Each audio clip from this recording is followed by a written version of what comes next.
hello there. I'm Martin Scane. Some of you on the Engage forum will probably know me better as Port Perrin. You caught me there just finishing off this little diorama that I've made, especially for this show, just to show you my way of creating scenery. There are so many different ways of making scenery, but I'm going to describe the way that works for me. Basically, it's using this stuff, which is offcuts of Celotex, and the cheapest bathroom tile grate that I could find.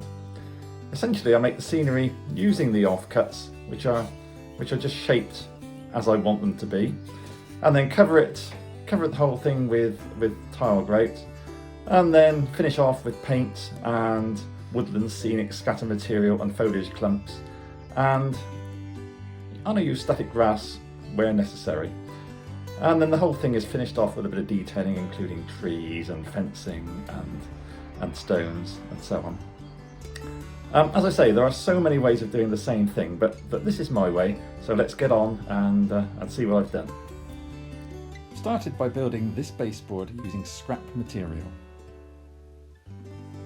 I've painted in the base using artists' acrylic paints, which work quite well. You can see where the railway track eventually will go.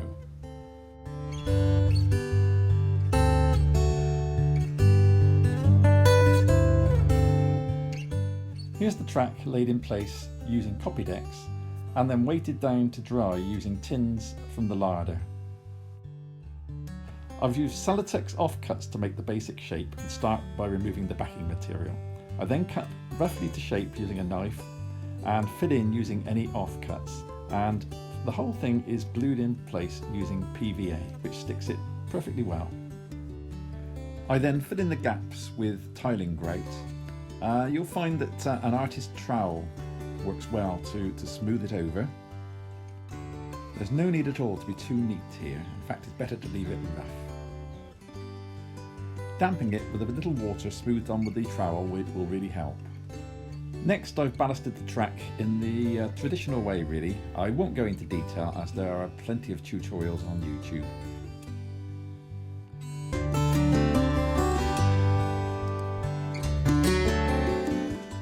Now I've painted some of the rock face areas, leaving what will eventually be grassland clear at the moment. So on to creating some of the grassy bits.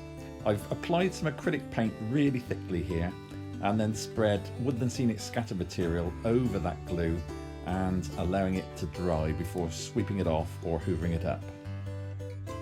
Using different colour scatter material and different paint gives a nice effect and provides a much better finish.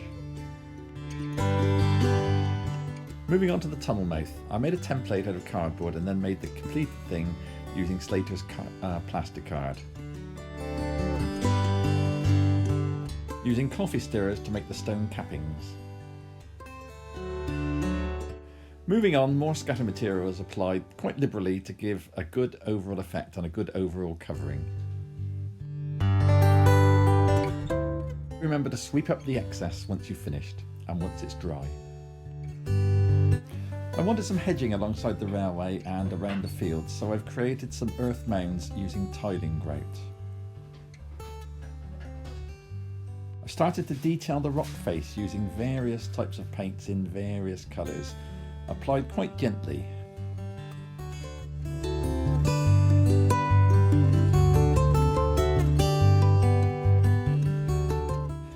I've painted the hedging mounds and applied scatter material.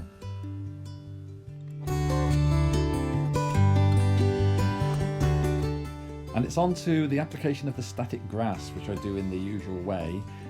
It's important to use various shades of static grass fibres here to give a good effect which is not too uniform. Again, it's important to sweep up once you've finished. And I tidy up the hedging areas, making sure they're fairly neat. I've also applied the black bit you can see there will be a pathway. Again, I've used woodland scenic scatter material just to make it stand out. And I finish off the static grass around the rocky areas, being careful to complete any areas which may have been missed on the first pass.